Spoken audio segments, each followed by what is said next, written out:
Yeah, hey everyone. I just want to preface this video in saying that yes, my mic quality is very bad and the static just won't go away. So if anyone knows how to fix that, it'd be appreciated if you could put it down in the comments below. And yeah, enjoy the video. Hello everyone, and welcome to Buried, an interactive story. Can I recommend with this game, not even having a screen on, just laying in bed, chucking your phone face down, something like that, putting some earphones in, and just listening to it. It's just a really story-driven, text-based, as you can probably see. Just a text-based game. Probably best to just lay down and listen to it. Alright, let's just jump into it.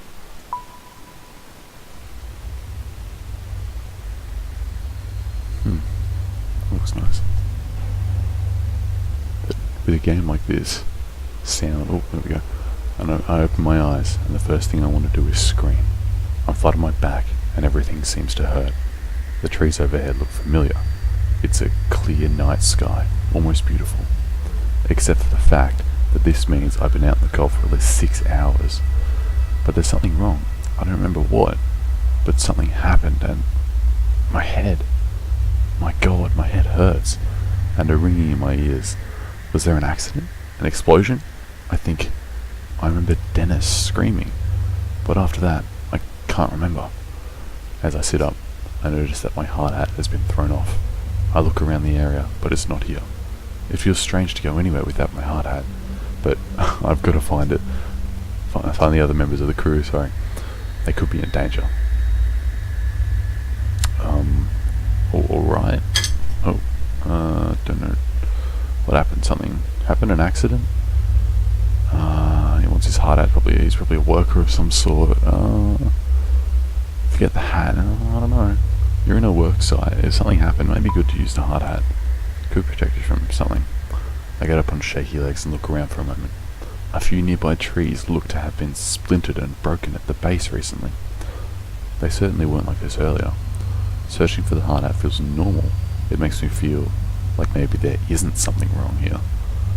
I see it behind a fallen log, about 10 feet away from me. How is it thrown so far? It is beyond me. Driven by nothing more than habit, I walk over to it, pick it up, and place it on my head. Next, I walk over to the center of the logging site, and I don't know what I see. I don't like what I see, sorry. So, he's a logger of some sort. There's been an accident. I don't know, and this music is tense. Like, seriously. Let's continue. Oh, wow, there's a logger. That's probably not what you want to see. The logging site looks like a bomb was detonated right in the center. I don't know where to start. The one load we had managed to stack on the truck for a day is overturned. The trailer bent and the logs hanging off the back. Where the hell is everyone? My head is killing me, and there's ringing in my ears. I can't hear anything. Not birds, not my own footsteps, nothing. It makes me wonder if I hit my head after my hard hat flew off. I run through a quick mental checklist to make sure my brain is still working. My name is Roger Hastings. I'm 41 years old. Year is 2017. Good to know. I own a small logging company, and we've been logging in this strip of Kentucky woodland for almost a month now. Okay, so my brain works. That's a relief. But it makes me fearful, because something is certainly not right here. I look around the logging site, my mind trying to figure out what has happened. Just about every piece of equipment has been overturned or tilted. Look at the debris. Look at the truck. What would looking at your truck do? No, look at the debris, because someone might be trapped or something like that. Gotta help them if it's been an accident. There are bits of debris everywhere. There are fragments of a 5-gallon bucket I keep for our work rags, a loose saw chain, and an overturned gas canister. Had there been an explosion, all the fuel on the site would have started a fire. But there's no charring, no burning, nothing. I walk through the area where Dennis had been working. From the looks of it, he'd been moving slowly. He'd only taken down 4 trees for the day. His metal lunchbox is open, an indicator that he'd been taking an early break. Classic Dennis. but he's not here. No one is here. Where the hell is everyone? I could try to make a call on my cell phone, but his battery's already running low. Not that it matters, the reception is crap out here. Well, the battery's running low. You may need it. No. Oh, if you can't get out of there. But if we were talking about Dennis, he might be hurt or something like that. But he's not there yet. We'll see if Dennis is around. Hey guys, where is everyone? Tony, Dennis, Frank, Joe? But their names fall flat among the wreckage.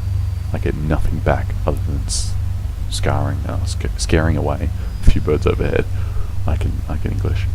Might as well start walking and try to find some answers. The highway is almost a mile back through the woods, down the gravel road we used to reach the site. Maybe the crew ran that way for help. But why would they have left me? Were they scared? Out of sorts? Maybe I can catch up to them.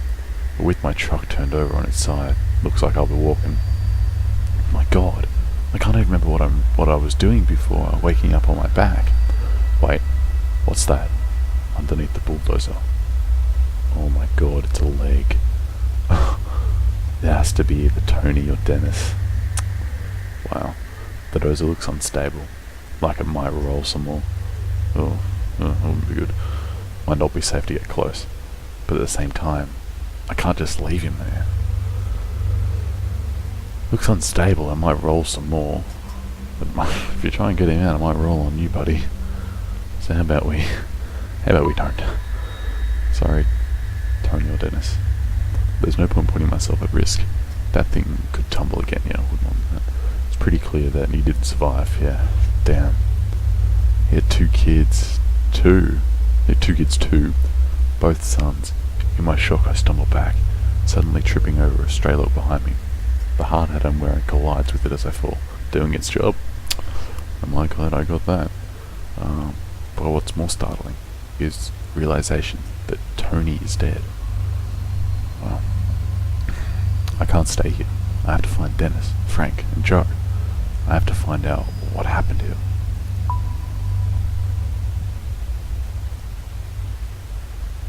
I thought all the logs were scattered. Oh, atmosphere, I guess. As I walk through the stacks of logs from the last week or so of work, everything feels frozen. This high-pitched sound in my ears. It's terrible. It keeps happening every few seconds, and sounds like it's coming from far away. I can't help but wonder, is it my ears, or is it something else? The silence out here is creepy, and there's a smell, like the atmosphere after a bad summer storm. Love that smell. I might as well admit it. I'm a little scared. Everyone is missing, and it's dead quiet out here. There doesn't even seem to be a breeze to rustle the leaves and branches. My right knee hurts like hell. My head was hurting so bad before that, I never even noticed the pain in my knee. I must have heard it during the what? Accident? Or... Wait, is that Dennis? I see him sitting on the ground, motionless, about 30 feet away.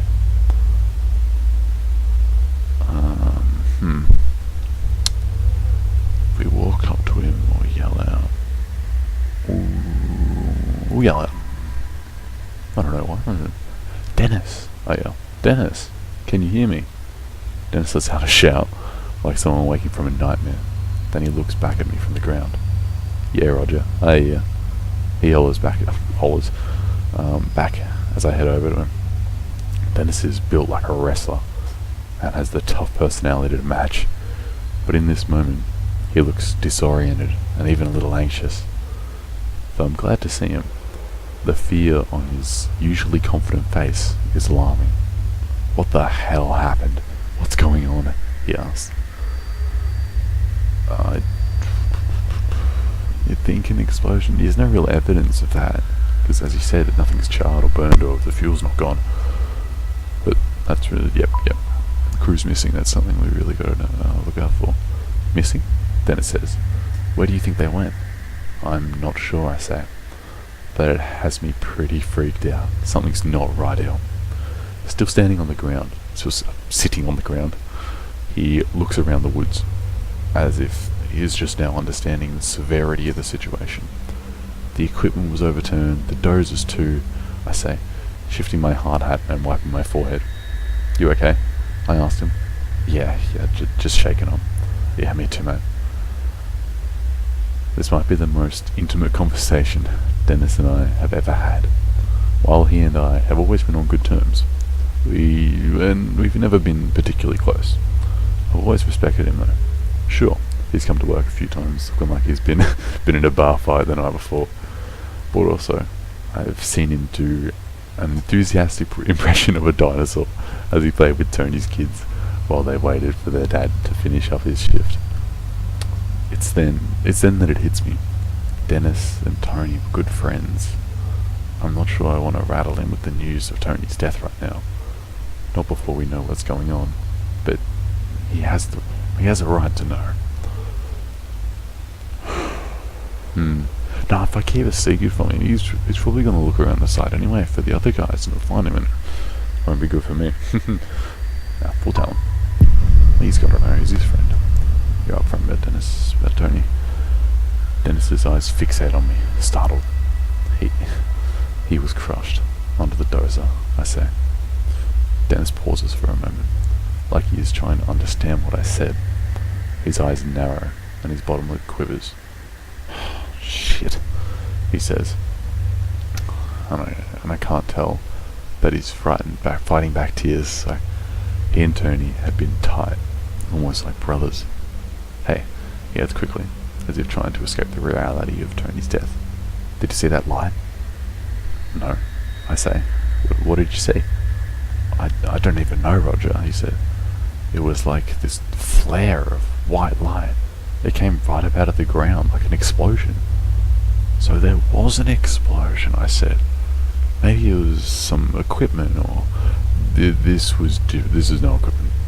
Dennis interrupts, agitated. This huge ball of light came right out of the damn ground. What did it look like? It looked like a ball of light, buddy.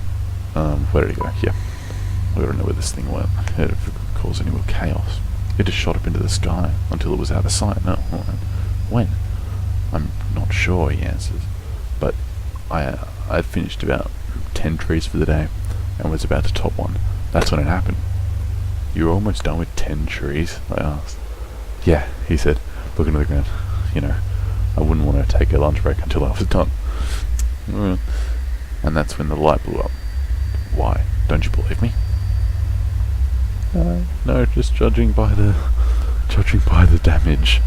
I feel like that could be a little bit supernatural, but it may be plausible. I'm gonna believe him. I believe Dennis's story. He saw what he saw. I think to myself, there's no reason to lie about this. My God, are you okay? Yeah, I'm fine, he says. But if I'm being honest, it scared me pretty bad. And if it's all the same to you, I'd like to get the hell out of here. We both stand up and start heading towards the road. It isn't until we started moving that I see Dennis is wounded. His right side is coated in blood, the red seeping through his blue work shirt. There are splatters of it here and there, but also a very large red splotch that makes me worry. Nah, he said he's pure. Just judging by how he's been detailed, I reckon if I ask if he's in a lot of pain, he'll be like, nah mate, I'm alright. So yeah, let's just read it straight up. Yeah, we know he's hurt. How'd he get it? I'm not sure, Dennis replied. I must have gotten thrown or hurt somehow from that light. It's then that I notice that the strange ringing noise is still filling the air. Hey, I said, stopping. Do you hear that high-pitched ringing noise every once in a while? Dennis looks scared when I ask him this question, and he nods. Thought it was just me, he says. He looks out of sorts and uncertain. I've never seen him like this before. It's obvious that he's looking for some reassurance. Even though I'm his boss, there's something very unnerving about this. Freaking me out. Nah, he said he needs reassurance. Yep, It is probably nothing. It's probably just maybe some equipment going wrong. I don't know. Let's be realistic, I tell myself. I might as well be trying to be empathetic. Out here, in the middle of these woods, the ringing could be anything, yeah. Maybe a car alarm from through the woods or something. Still, even my passive comment seems to have reassured Dennis. He looks a bit calmer, more relaxed. We both start moving forwards. I don't say another word. Did you try to call Frank? Dennis asked. I know he had his cell on him today. Not yet. Luckily, I still have some battery left. I pull out my cell and call Frank. Happy I didn't make that call to Dennis earlier. It rings, but he doesn't pick up. But then I hear his phone go off behind the stack of logs. Dennis and I give each other another look. His phone goes to voicemail. I hang up, and we walk behind the log to find Frank's phone on the ground, abandoned. We look around for Frank, but find nothing, not a single trace. It's then that I notice something really odd. A 10-foot wide hole in the ground, right near where the phone was. But there's no straight piles of removed dirt or rocks. It's clean, smoothly dug, cutting into the earth, wide, but only a few feet deep. It looks unnatural, like the ground was just deleted, no shovels or diggers used. Dennis walks over to it. This looks like the same kind of hole where I saw the light come out from the ground. He muses to himself. I say nothing. My mind is spinning, but I don't know what to think. We need to get out of here, Dennis mutters. At that moment, that ringing noise carries through the forest again, sending a shiver down my spine. Dennis is right. There's something strange going on, and we might not be safe here. But that ringing sound could be a clue to where the rest of the crew went. But we gotta find the other guys. We can't just leave them. Yeah. You decide to check out the sound.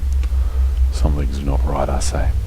And if there's a mechanical noise like that, do you think someone's out there? He asked. Maybe. I think we should at least check it out. They might be able to help. Yeah, you go right ahead, he says with a grin. I'll be here waiting for you. Better hurry though. Dennis doesn't look like he's in the best shape to be trouncing around in the forest. But we need some answers right away too. Nah, if the other guys are hurt, maybe Dennis can help us. I'll bring him. No, you're coming with me. I bend over and I hoist him up on my shoulders. He resists just barely and then gives in. He's looking at me like he's terrified of me now, making a moan in his throat. We start moving through the woods quickly, with no idea where the rest of the crew is.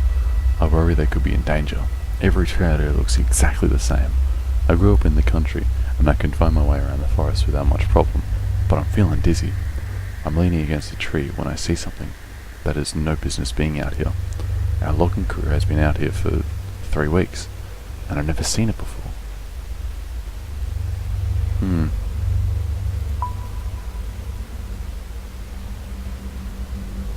Oh wow.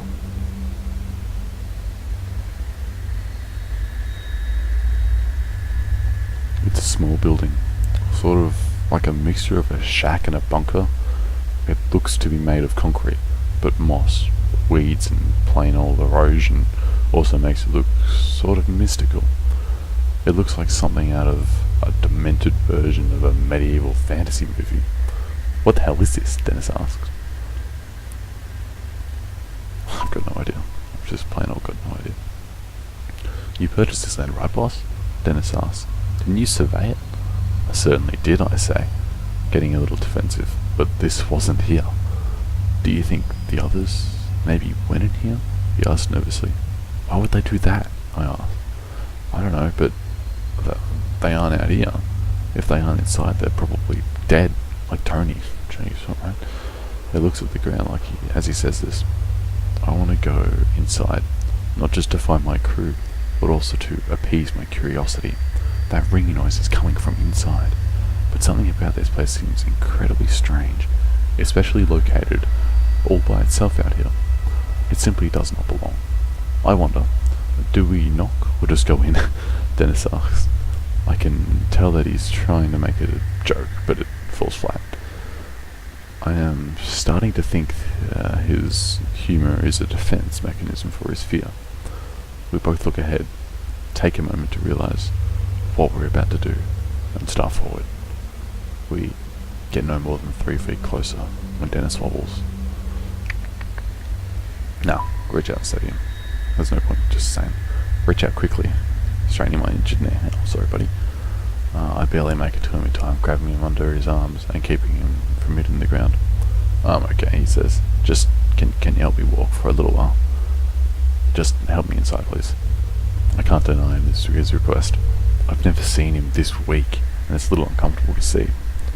It makes me glad I decided to keep him with me. I help Dennis into the weird little building.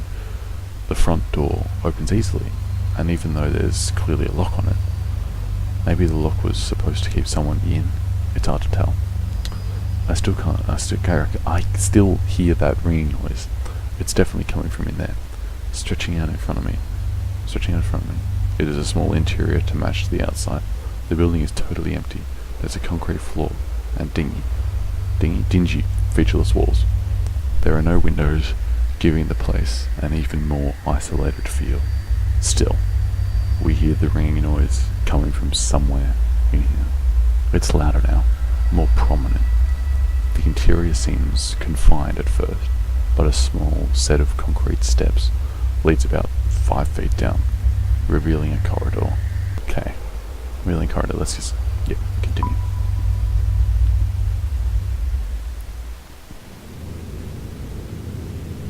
That is creepy. That is seriously creepy. It's a massive corridor, in fact, like I'm in some kind of building underground. It seems to go on forever. This corridor is mostly dark, with emergency lights every 10 feet or so. I assume we're now underground, because this corridor extends far beyond the walls of the building we entered. I realise that someone might not appreciate finding us here. We're gonna try and find Dennis, like some medical aid, something. Yeah, let's walk quickly. I'm eager to find out what's going on here. Our footsteps echo loudly in the dust and the dirt. Dennis leads on me for support. If there is anyone here, it's not like we're trying to be quiet and stealthy with the intention of sneaking up on them. If anyone's listening, they definitely know we're here now. As I carry Dennis to the far end of this otherwise featureless place, I see a flight of stairs, concrete stairs, leading down. I have to set Dennis down on the floor. His weight is killing me. Dennis, you okay? You okay? Stop worrying, man, he says. I'll be alright. I just need a minute to rest. But looking at him, I'm not so sure. I can still hear the ringing noise every so often, coming from somewhere in here. I look ahead at the concrete stairs, pointing towards them, so Dennis sees them. Can you make it down those stairs, I ask. Stands up slowly, and is visibly making an effort not to fall back down again. Yeah, he says, and sounds a little irritated. He starts for the stairs, without me, and I have no choice but to follow. We approach the stairs, and by just looking at them, I get a sense that we're crossing some sort of line here. There may very well be no going back. Damn.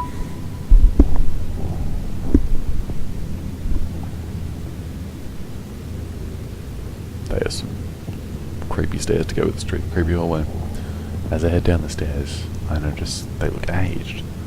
That damn ringing noise is somewhat below, louder than ever. I feel like I'm walking down into the cellar of a haunted house, the light becoming scarce as the stairs take a slight turn. I can feel the temperature drop. Dennis is making it a few steps down before he's leaning on the wall. He's breathing like he just finished a marathon. Yeah, he's hurt. We gotta hold him, keep him going. Let's take a break, I say, putting my hand towards his shoulder to steady him. Dennis let out a sigh. Thanks, I don't feel too great, boss. As we both squat down on the stairs, my mind seems to lock in the unknown fate of the rest of my crew. Frankie's married, and I've met his wife a few times. Nice woman, with a huge laugh. My heart sags a bit when I realise I might never again get to hear him belting out classic rock tunes during lunch break. Joe, well, I don't know too much about him. He's 22 years old and is considering community college. His folks are deadbeats, so he has been providing for himself since the age of 16 or so. Maybe I can still find him and still get to hear Frank singing in his deep baritone voice after a few too many drinks. After a few moments, Dennis says, "Alright, let's keep going." We both stand up, leaning on each other. I have to make Dennis stay behind me as I stick my foot out in search of the next step. I can't help feeling like a child as a very powerful fear seizes me. I'm expecting a monster to reach out of the darkness, slicing into my throat. After what feels like forever, we come to the bottom of the stairs. We're closer to that ringing noise now. A door sits securely in the wall and looks just as out of place down here as I feel. A sliver of light seeps through, illuminating the area. The door has what looks like a panel with lots of labels and lights. Small embossed print above the panel says, "Level 1 entrance gate, transport sector," and there's a button with no label. Just, no. Let's not press the button. It doesn't have a label, who knows what it'll do. Panel looks like a diagnostic or alert system of some kind. Each level meant to communicate some status. Lockdown engaged, experiment in progress, shutdown engaged. Those all appear to be off, but one of the phrases has slowly blinking red light next to it, and the only powered light on this whole thing. Abnormal entity breach. What the hell? I slowly push the door open, when Dennis suddenly steps in front of me, taking the lead. "Let's go," he says. "I want to find out what the hell this place is." As Dennis walks through, that ringing or beeping or whatever it is gets a little louder. The door closes behind us with a click. I can't help but notice the wobble in Dennis's step as he lets out a grunt. "You sure you're healthy enough to keep going?" I asked. "It doesn't matter. I don't want to be in the woods right now." He seems scared, something I've never seen before. Angry, yes. Upset, yes. But Dennis is never scared. What did he see? I don't know what it was, boss. It was like someone had left a radio on, crackling, but we don't have any radios at the site. It was, I don't know, it was like something in the forest was moving. I give him a doubtful look, and he casts his eyes to the ground, frustrated. "I know how it sounds," he said, "but I know what I felt. It was like walking into a funeral parlor, feeling death and gloom everywhere. I've been so preoccupied with my own fear that I nearly forgot the ringing noise. It had become just background noise. We take a few more steps, and I can now see where we are. It makes no sense. Yet, another thing that simply seems out of place. The shapes and muted colours of metal are easy to identify, but it doesn't belong here." End of chapter 1. Ooh. This is good. I like this. Alright, what do we get here? Is this going to continue? Or... oh, what was this? Oh, it's you win 36% of players left Tony's body where you found it. Secrets, you win 76% of players were up front with Dennis about Tony's death. Trust, you win 55% of Dennis told you believed the story. Curiosity, you win 75% of players went to investigate the ringing sound. Teamwork, you win 64% of players decided to bring Dennis with you. That's interesting.